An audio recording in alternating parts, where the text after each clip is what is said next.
This post I will be discussing and presenting my thoughts, beliefs, and opinions on the Strawman illusion. I have made reference to in a previous post of this blog, author Samir Kirkanaj. All your life you were playing the role of a legal fictitious entity, also known as the Strawman that was created out of your remains when you were born.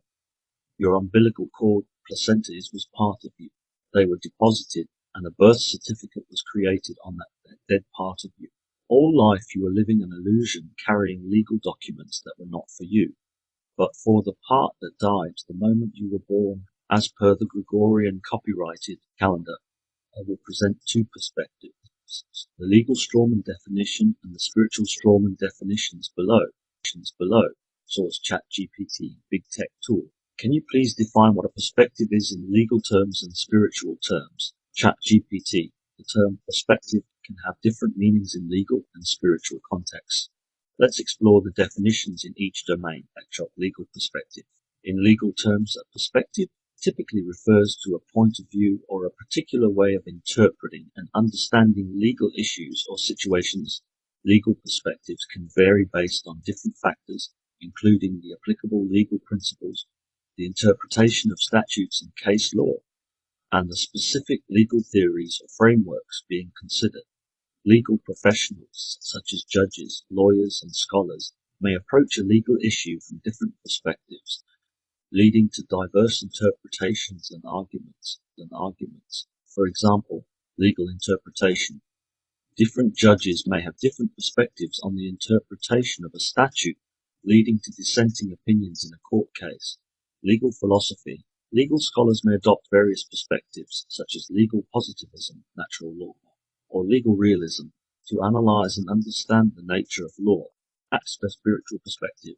In spiritual or philosophical terms, a perspective often refers to a way of understanding the world, existence, and the nature of reality from a particular spiritual or philosophical standpoint. Spiritual perspectives encompass beliefs, values, and frameworks that guide individuals in their understanding of purpose, morality, and the divine. Different spiritual traditions may offer distinct perspectives on questions related to existence, the afterlife, and the interconnectedness of all things. For example, religious views. Different religious traditions provide unique perspectives on the nature of God, the purpose of life, and the moral principles to guide human conduct. Philosophical orientations. Spiritual and philosophical traditions, such as Eastern philosophies or Western mysticism, may offer perspectives on the nature of consciousness, self-realization, and the interconnectedness of all beings. It's important to note that perspectives in both legal and spiritual realms are subjective and can be influenced by cultural, historical, and personal factors. Understanding and respecting diverse perspectives is crucial in fostering dialogue and cooperation, whether in legal debates or interfaith discussions. Can you define strawman in legal terms? In legal terms, a strawman typically refers to a person or entity set up to act as a cover or a front for another's activities, often in an attempt to disguise the true identity or intentions of the actual person or entity involved. The term is used in various legal and financial contexts and is associated with concepts like fraud, deception, or misuse of legal structures. Here are a few key aspects of the legal definition of a strawman. 1. Deceptive representation. A strawman is essentially a person or entity that is not acting on its own behalf, but is instead representing the interests of another party. This can involve intentionally creating a false identity or using an existing identity as a disguise. 2. Legal structure misuse. The term may be used in cases where legal entities, such as corporations or trusts, are misused to hide the true ownership or control of assets, engage in fraudulent activities, or avoid legal obligations. 3. Financial transactions. In financial transactions, a strawman may be used to facilitate activities the true beneficiary wishes to keep hidden. For example, it might involve using a third party to carry out financial transactions on behalf of another. 4. Legal proceedings. In legal proceedings, the term may be invoked when someone alleges that an entity or individual is acting as a strawman to conceal the actual parties involved in a dispute or transaction. 5. Tax evasion.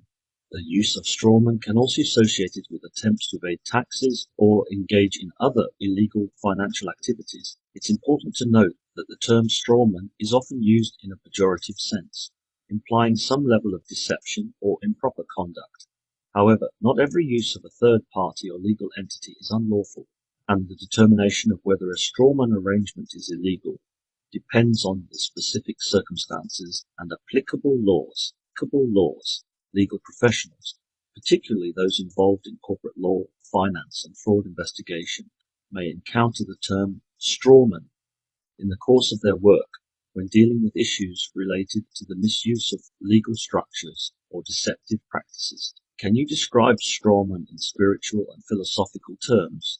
In spiritual and philosophical discussions, the term strawman is not commonly used in the same way it is in legal or deceptive contexts.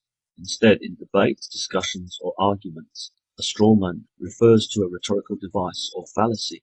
The strawman fallacy occurs when someone misrepresents or distorts an opponent's argument to make it easier to attack or refute. In this sense, a strawman is not a spiritual or philosophical concept in itself, but a method of argumentation. Strawman fallacy in spiritual and philosophical discussions. They make you the strawman from birth misrepresentation. In spiritual or philosophical debates, a strawman occurs when one party distorts the other's viewpoint, presenting a simplified or exaggerated version that is easier to criticize, easy target for refutation. By attacking the misrepresented version of the argument rather than the actual argument, the person employing the strawman fallacy creates a strawman that is easier to knock down, giving the illusion of refuting the opponent's position. Avoiding the core issue. The use of a strawman can be a way to divert attention from the core issues of a debate. Instead of engaging with the opponent's actual argument, the focus is shifted to the distorted version, intellectual dishonesty. Employing a strawman is considered intellectually dishonest because it does not address the real substance of the opposing viewpoint and may create a false sense of victory in an argument. Example: in a spiritual or philosophical discussion about the nature of existence and the universe, one person argues for a nuanced and complex understanding of consciousness. Another person, instead of engaging with the complexities, creates a strawman by presenting the argument as claiming that everything is predetermined and humans have no free will. By attacking this oversimplified version, they avoid addressing the subtleties of the original argument. In summary, while strawman is not a term commonly used in spiritual or philosophical contexts outside of discussions on argumentation, the concept of misrepresentation and distortion can still be relevant when evaluating the quality of intellectual discourse in these areas. My argument of us living within a cult worldwide dictatorship is based on the illusion of perspective which they have deeply manipulated for thousands of years and fully embraced with the advancement of technology. The ill will to deceive a whole planet based on lies, social destruction, and manipulating the bodies and minds of millions for generation after generation with their indoctrinated lifestyles they behest upon us. It has to end. For example, they claim to be caring and supportive, yet they are so quick to punish a financially hard-up family.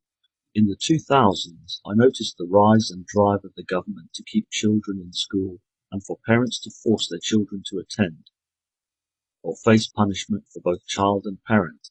They are politely informing you to do as you're told.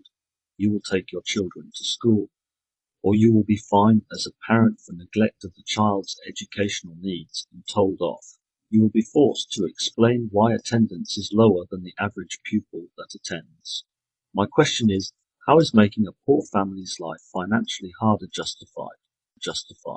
The pressure it adds to an individual isn't just a punishment to their finances. It is a pressure and punitive action emotionally for a parent to carry, which can have a detrimental effect on their lives. Conform or face hardship. There is no flexibility within their system. They are evil and have no compassion or empathy for anyone but themselves. They are now forcing the disabled to go back to work. Students are being forced to learn a curriculum that goes against many of their core beliefs and values as part of their indoctrination, creating service-based subjects of no value or for individual to ever have the ability to manufacture something by hand, only intent on creating a workforce while selling unethical, poisoned products to us, and concurrently track humans and children on the hush-hush. I have had discussions with a number of students over the years and seen classroom action other videos which highlight the agenda being driven behind school doors, and the desired behavior they are wishing to exploit from these children is being witnessed, often causing major mental health issues, and the teachers and lecturers have no awareness. They're even being used for this reason. Who gave them the right or authority over you or your children, or even the claim in the first instance? You can withdraw your children at any time. It is not law they tell you it is, but it is not. You can homeschool your children at any time, and they have no right to stop you, legally or financially, and without any explanation. They utilize the language and manipulate it to suit their needs. They create terms and conditions purposefully to bind you into their illusionary system, which you don't have to partake within. You can detach from the cult. You don't have to do what they say, especially when they are so hypocritical and contradict continuously their own laws, rules, regulation, and guidance. Morally and ethically, their contracts are corrupt. They no longer serve you or I. Therefore, there is no requirement of them for us. There was never any written or oral agreement from me to consent to their fake system, and any participation so far in life has been under an illusion of their perpetual lies, duress, coercion, sedition, and treason. No thanks. In my opinion, the cult we live within is extremely punitive and dangerous towards us, and is an element which helps them maintain control of fear. It's just one of so many methods they have implemented over the past 20 years, to the point now where they have ignored public votes multiple times. There is no question of doubt. They are now flexing their muscle power. The issue of the child not being able to attend in the first place may likely be because of so many silly restrictions they place on people. The constant electronic efforts made to control and distract us. It is well known there has been a huge increase in the uptake of mobiles, tablets and laptops over the last 20 years, which has separated us all greatly rather than brought us closer together. The cult has deceived us all for centuries. The truth is not hidden. It is in plain sight for all to see with their symbology, fake logos and slogans. They create talking points for division. They tell us, they show us, and they inflict on us with their evil intent. Yet nobody wants to look at them. They are that scary. If you don't do as you're told, you will get Clinton, the new way of being murdered, officially committing suicide with 2 gunshots to the head and a third in the body. We now live in a world that forces you to believe this, whether you like it or not, and we have advocates for 2 plus 2 is equal to 5. I find their argument amusing, but in the sense and the intent behind those who suggest that we're moving towards very dangerous times, and experimentation and research carried out over the years, people can be influenced with ease to make that alteration to their life, just to fit in and feel secure. I have studied reviewed papers on these behavioral experiments, and I live each day now seeing them being played out in everyday life. I believe it is with this clarity that we each need to understand the power we each have among us as individuals and as a collective. Together we are stronger, emotionally and spiritually. How do they create the illusion? The manipulation is based on language manipulation, perspective, perception, control of money, control of drugs, control of the mind, energy and resources, and the mighty pen. It is their best friend. It draws so much power, they fear it being openly. I will share my personal experiences with a council enforcement officer below, and how the cult council of Torbay never neglect the people and its responsibilities, yet have the audacity to attempt to fine you or I if we were to not follow their rule of law. The contradictions and fraud are just so blatantly obvious now. It perplexes me each day. They are so desperate for money to keep the operation going. They float about with their minions, literally robbing people blind, because they do not take the time to learn about the system they live in. However, this is what they want, and why there is always a continued battle for control of your mind. Whether you are aware of it consciously or not, it has become what it is. I can no longer deny the truth or continue living in an illusionary bubble. These people do not represent anyone. and I refuse to conform, or consent to their illegal laws which break human rights and international treaties daily, or by the minute in some cases. They created their own legal language called legalese.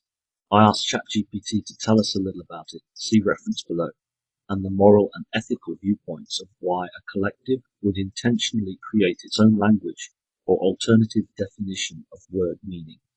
Can you define in legal terms and in spiritual terms an illusion, and how that might present in an individual's mind? Certainly, let's explore the definitions of illusion in legal and spiritual terms, and how it might manifest in an individual's mind.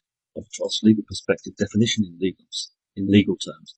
An illusion can be described as a deceptive appearance or belief that misleads an individual's perception of reality. Legal illusions may relate to misunderstandings, misconceptions, or false impressions that affect one's judgment or decision-making. Example: in a legal context, an illusion might manifest if a person believes they have certain rights or privileges that, in reality, are not legally granted to them. This could lead to misguided actions or decisions based on a false perception of the law. At a spiritual perspective, definition in spiritual terms. From a spiritual or philosophical standpoint, an illusion is often seen as a distortion of reality, a misperception of the true nature of existence. In spiritual traditions, illusions are sometimes associated with the ephemeral and impermanent nature of the material world, which can lead individuals to become attached to transient phenomena, causing suffering. Example: in spiritual terms, an illusion might involve a person attaching excessive importance to material possessions, fame, or external validation, believing that these transient aspects of life bring lasting happiness or fulfillment.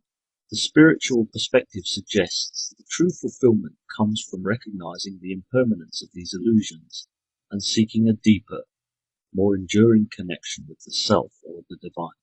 Kant's manifestation in an individual's mind. 1. Legal illusion.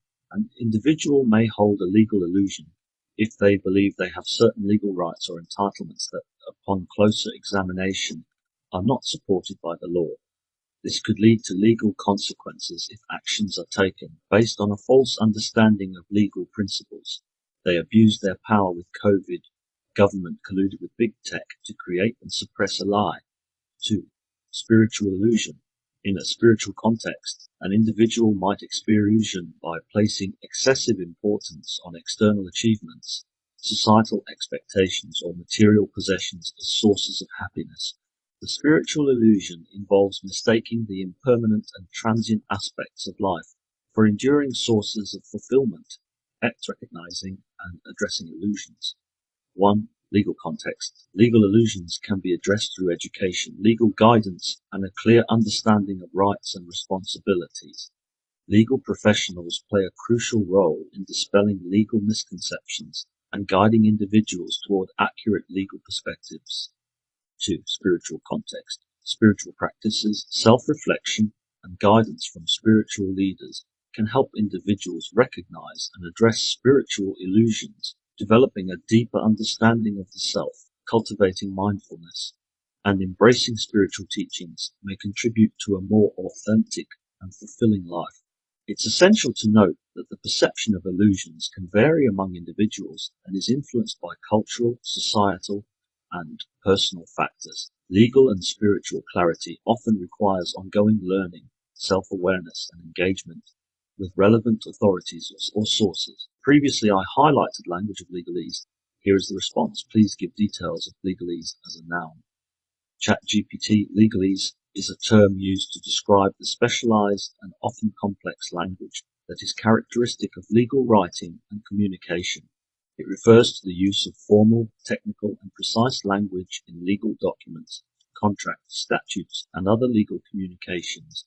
Legalese can sometimes be challenging for individuals without legal training to understand due to its unique vocabulary, syntax, and structure. Key features of legalese include technical terminology. Legal documents often use technical terms and jargon specific to the legal field. These terms may have precise legal meanings that differ from their everyday usage. Formal tone. Legalese is typically written in a formal and objective tone. It avoids colloquial language and expressions and adheres to a level of formality suitable for legal contexts. Redundancy and repetition. Legal drafting often includes redundancies and repetitions to ensure clarity and eliminate ambiguity. This can result in lengthy and detailed clauses, done to deter you from understanding fully what is asked of you. Pages and pages of every aspect covered to protect them and take advantage of you or I. Too long to read and digest. Often tenses are overlooked by many. There is a reliance on our ignorance for the system to function. Use of Latin phrases. Latin phrases, known as legal maxims, are commonly used in legalese. These phrases have specific legal meanings and are used to convey principles or concepts succinctly. Precision and specificity. Legal documents aim for precision and specificity to ensure that terms and provisions are clearly understood and can withstand legal scrutiny. Ambiguity is minimized whenever possible. Standardized phrasing. Certain phrases and boilerplate language are commonly used in legal documents. This standardized phrasing ensures consistency and clarity, but can contribute to the perception of complexity.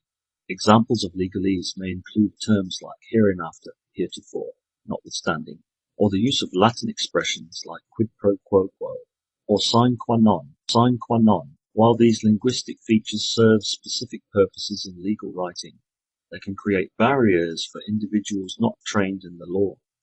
In ChatGPT, I argue here that they are not in fact barriers and suggest the alternative perspective in they are deceptive features of the corporate law system, which is being used around the world to control us all, manipulate us into carrying out activities and behaviors many of us do not want to be a part of. They confuse us needlessly within intent, and they hide behind their terms and conditions for a defense of the indefensible. They are not direct in their communication. We have plenty of empirical and factual evidence. They continually lie. They create dissonance and never give a direct answer, especially politicians.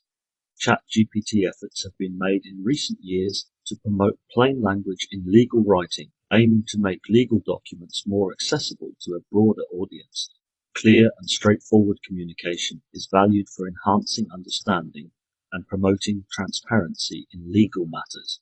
JM, why would a collective create their own language or a language which alters the meanings and definitions of the principal language it is based on? Can you summarize and include morals and ethical viewpoints? ChatGPT, creating a distinct language or altering the meanings and definitions of an existing language within a collective can serve various purposes, often driven by social, cultural, or ideological motivations.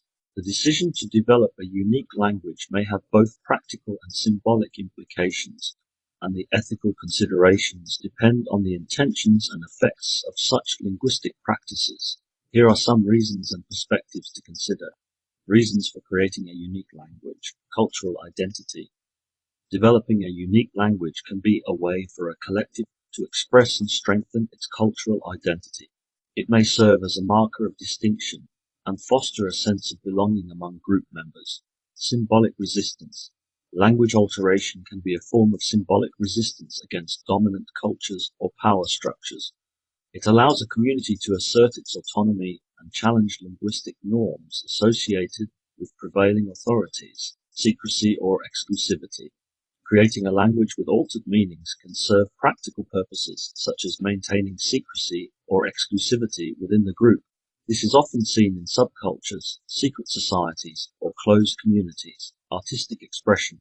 Language creation can be a form of artistic expression. Constructed languages are sometimes developed for literature, film, or artistic projects to convey unique perspectives and cultural nuances, philosophical or ideological reasons. Some groups may alter language to reflect their unique philosophical or ideological viewpoints. This linguistic shift can be a manifestation of distinct worldviews and belief systems, ethical and moral considerations, inclusivity versus exclusivity. Ethical concerns arise when language alteration leads to exclusion or discrimination. Balancing the desire for cultural identity with inclusivity and respect for diversity is essential. Clarity and transparency. Altering language meanings can create challenges in communication, potentially leading to misunderstandings. Ethical language practices prioritize clarity and transparency to ensure effective communication. Preservation of linguistic diversity. The creation of a unique language should be considered in the broader context of linguistic diversity. Ethical language practices recognize the value of preserving diverse languages and dialects, respect for existing meanings. Altering meanings in ways that harm or disrespect existing linguistic conventions may raise ethical concerns. Balancing innovation with respect for shared meanings is important. Power dynamics. Ethical considerations involve examining power dynamics within a group. Language alteration should not be used as a tool for manipulation or control, especially if it adversely affects members of the collective. In summary, the creation or alteration of language within a collective can be motivated by a range of cultural, social, and artistic factors. Ethical language practices prioritize inclusivity, clarity, and respect for diversity, while recognizing the potential impact on communication and understanding within and outside the group. End of ChatGPT. From the reasons for creating a unique language section I highlight: symbolic resistance and secrecy or exclusivity. They incorporate this into their daily practice and deny they do. The legal system does not provide free and fair process, and I was personally denied my right of representation through the English family courts. I was unaware of the process, and due to manipulative lies of another, with no physical evidence or proof, I was denied legal funding. I was in a courtroom without any legal assistance to fully understand what was going on. I was left intimidated, pressured, and in a position to explain myself under trial, for I only want to be a quintessential part in the raising and upbringing of my children, in which nobody in that room had the right to judge me or my actions when they break their own rules, do not represent the people, the state, a corporation, UPLC. The only thing they had against me were some angry and upset messages, highlighting the disgusting actions of my ex and the lies to project me in a bad light, all because they were too immature to accept the end of our relationship. No consideration for the agony I went through in having to live without seeing my kids who I love dearly every day. The system treated me with punitive actions. I highlighted their evil intent at the start of this post, and again, I highlight their abusive, deceptive, and manipulative system once more. Many men have faced similar problems, hence the rise in fathers' public support groups and communities. Fathers for Justice. As a father in the UK, you are told you have rights, yet you don't. It's a lie, a fallacy, the corporate law. Corrupt magistrate courts would only listen to one side of the story. They informed me I was not allowed to discuss the actions going on within the court, the actions the state took to investigate me, my behaviour and my mental state and well-being from health professionals. Every time, no issue highlighted no psychosis. This was over 13 years ago now. The legal system, since it has not improved, and I will darn say whatever I like about the corrupt process and illegal activity, crimes they committed against me. I have their names and details, and will be going for justice against the crimes committed against me and my children. They never had a right to interfere or be there as a weapon for women to use against men in the first place. No right at all. It is an awful experience to not have your voice heard, and they subjected it to me then and now upon realization, my whole life, and yours as you read this.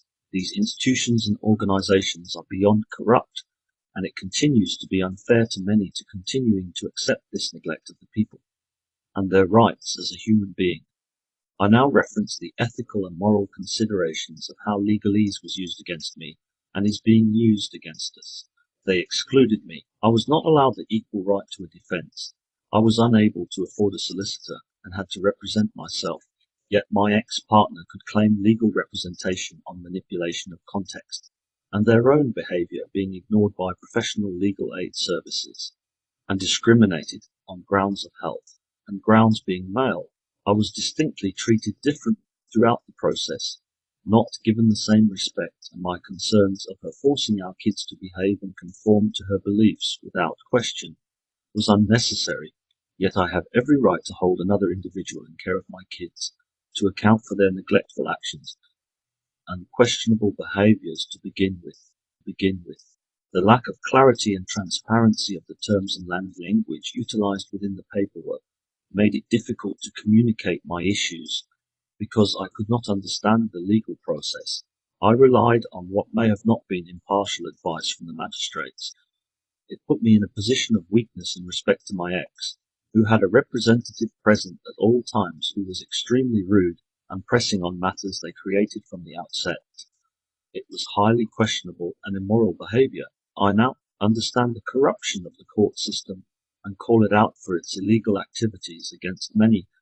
Every immoral or unethical practice brought about through language manipulation highlighted above, I can attest to and can present the evidence to prove they breached my rights, without question or doubt. I highlighted how the individual projecting and using mental health as an issue was allowed to commit credit card fraud in my name. They had personal beliefs that it would benefit the world if a eugenics program happened, as most people in the world are stupid. A fact I can attest to in regard to this individual, as they got their wish. The very same cult have now provided their wish through the Pfizer jab, and ironically they have drank the Kool-Aid and had it. This individual was able to physically grab a hold of me when I had made it clear I did not want to talk. They gaslight me, tried to suggest I imagined something, and they didn't say what they said. They were allowed to force my kids to be vegetarian without consideration of my thoughts and feelings. They involved others in the relationship, creating a codependency. Now I know is a tactic called triangulation. The family turned against me and would do whatever they liked within my house. When I questioned their actions with regards to my child and my stepchild, they ignored my wishes for them to not be involved, and their family would indulge my child in material possessions continually as an act of love. But it is not. It is buying affection, love, and trust. When I put these questions of behavior and their own mental health issues, I was ignored. No allowance for discussion or to question the other party. It was accepted as mum knows best. And that is final when these individuals' behaviours were always questionable, and a hard lesson I learnt in life. The illusion is they claim equality, claim care of individuals' mental health. Yet when it comes to accountability and exercising one's rights, they are diminished to nothing, nothing but a hope and illusion. They didn't allow me my rights, and it's a crime, one I call out now as a crime against humanity. I and others will no longer be silenced. As I have previously mentioned, the spiritual perspective, and they utilize strawman in you feeling the requirement to engage with them.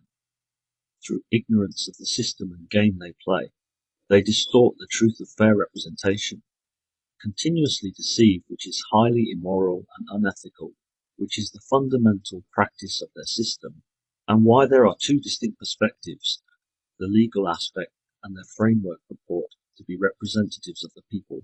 Yet when they swear an oath to the bar, they are not actually exercising this ritual practice for the good of the people, or to the people to practice law, but to be representatives of the state, corporate body, governing body association of legal representatives. They swear an oath to not disclose the nature and meaning of court, the game that is played within. I have provided the reference for swearing an oath to the bar below, and how I perceive through the knowledge I have and experience gained, that it is not for the people, and how it is perceived from spiritual and philosophical contexts. I asked ChatGPT the following. Why do they use the word bar? What is its significance? Everything has a meaning. Why could they not use practicing lawyers, solicitors, license test, PLSLT? Historical context of the bar is used for a specific reason, and I link to the many suggested by ChatGPT as the reasons they do it, and is the illusion of distorted truth. They demonize us, yet you can't ever question them. Their practices and laws do not stand up to moral and ethical practices. Not of late they silence you. Numerous court cases covered up vaccination injuries, cause of the died suddenly phenomenon. In America, the two-justice system is clear for all to see. Suppression of evidence, not wanting to face scrutiny, suppressing free speech of myself in UK courts, etc. Do you understand the term the bar in legal terms? ChatGPT, yes, in legal terms. The term the bar typically refers to the collective body of licensed attorneys and lawyers qualified to practice law in a particular jurisdiction. The term is often used to describe the legal profession as a whole or the organized legal community. Here are a few key points related to the use of the bar legal profession. The bar is a term used to collectively refer to lawyers and attorneys. For example, being admitted to the bar means being officially licensed and authorized to practice law in a specific jurisdiction. Bar associations. Bar associations are organizations formed by lawyers to promote the interests of the legal profession, provide professional development opportunities, and maintain ethical standards. For instance, the American Bar Association is a well-known bar association in the United States. Admission to the bar. To become a practicing lawyer, individuals typically need to pass the bar exam, a standardized test that assesses their knowledge of the law. Admission to the bar may also involve meeting other requirements, such as educational qualifications and good moral character. State bar in the United States. Many states have a state bar association or a similar entity that oversees the admission and discipline of lawyers within that state. The term state bar is often used interchangeably with the bar in a regional context. Practicing at the bar.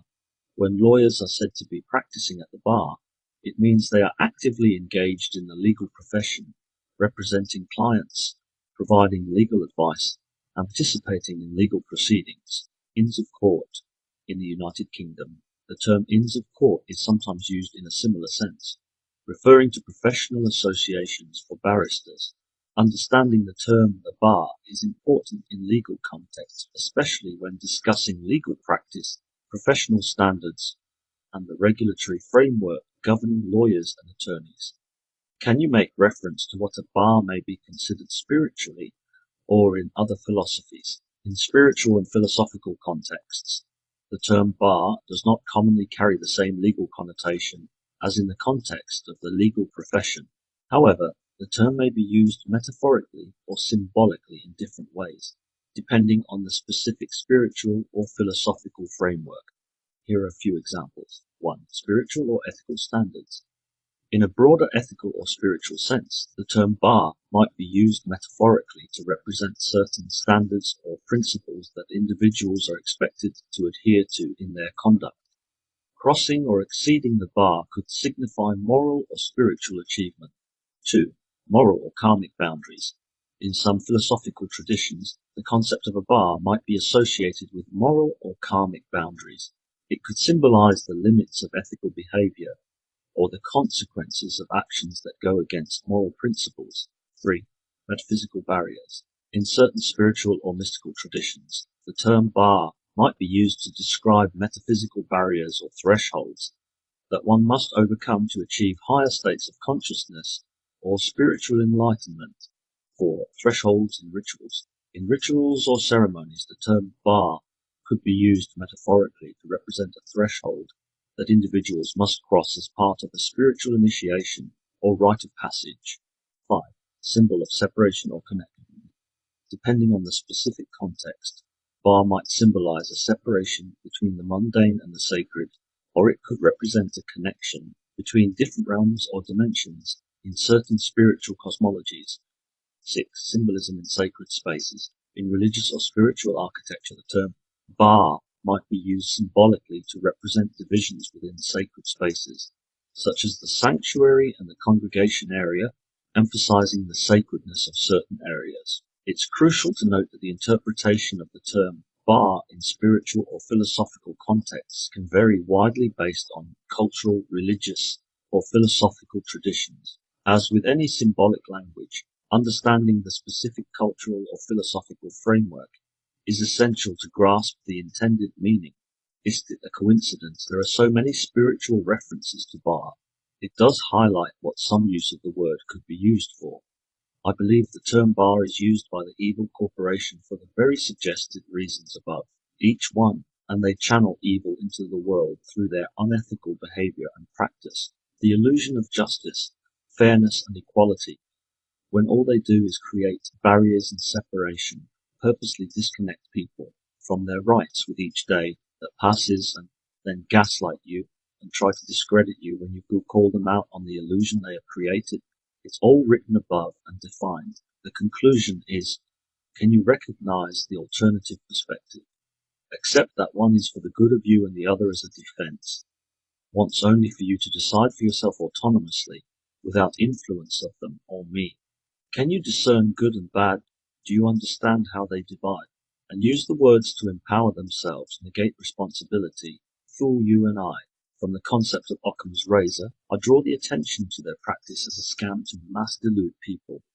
It has been going on for a very long time, the suggestion of the simplest explanation, scientifically usually being the correct answer, intuitive response. It's based on logic, reason and rationale, very much how the cult run the world, with absolute neglect of emotion, and truly respecting the thoughts and feelings of every, treating one another equally and fairly, with just actions, fair judgment and process, I conclude. This simply isn't the case, from what I've seen played out in this world, recently with the abduction of our rights, abolition of our freedom to move at various times over the years, the justification of a fake pandemic, their breach of their own rules and hypocrisy, the corrupt system and law is the most simple explanation. Perspective is irrelevant when you have lived experience and can personally testify to the bullshit. I mentioned the Torbay Council chap saw me drop down a cigarette butt and rightly come to me to highlight my wrongdoing. I did pick it up. He then tried to force upon me a fine. Only a judge can issue a fine in the UK. No representative of a fraudulent council can issue one. Upon asking my name, I refused to engage, because by law I do not have to consent to corporate and civil law, which they quoted. So I informed him I would not be engaging with him as I understand my sovereign rights. I am a living human being and not a subject under corporate law. He then engaged angrily, threatening me with a £3,000 fine. They are always so quick to pursue money. Have you ever noticed that? And that money is the solution to all wrongdoing, which suddenly makes everything okay. Again, when it does not. Emotional scars and pain do not heal with money. I was wrong to drop the tiny end, however. I did not see him going around to his fellow colleagues in Torquay Council, fining themselves for not clearing away huge backlogs of domestic refuse from people's streets. They have people out collecting for environmental damage that I could have caused. All the while, there is actual environmental health and safety issue of rapid infestations happening on some the streets in the area because of a huge build-up and backlog in collection. They always have an excuse to defend themselves, not be held accountable. Contradictory hypocrites whose standards are the lower of the low, liars to the people. Yet I do, sorry, no explanation, pal. You will give me your name. Spouted out like verbal diarrhea. You are one of them, are you? Tried to imply my knowledge of law and his ignorance is crazy. He was rude, impolite and very aggressive and angry. All because I wouldn't conform to one of the henchmen's bullying, even with the threat of being recorded. I stood my ground, represented myself legally with the use of language in my benefit. I stood my truth and I wouldn't back down. He had to leave as he knew I was right. I never heard anything since. I never heard from anyone to investigate or fine me £3,000. And this is also part of their illusion. They only have the power you give them. Empower yourself to the law, how things make you feel. You may not have experienced their lies and grabbed for control and power in your life yet. It is only a matter of time before you do.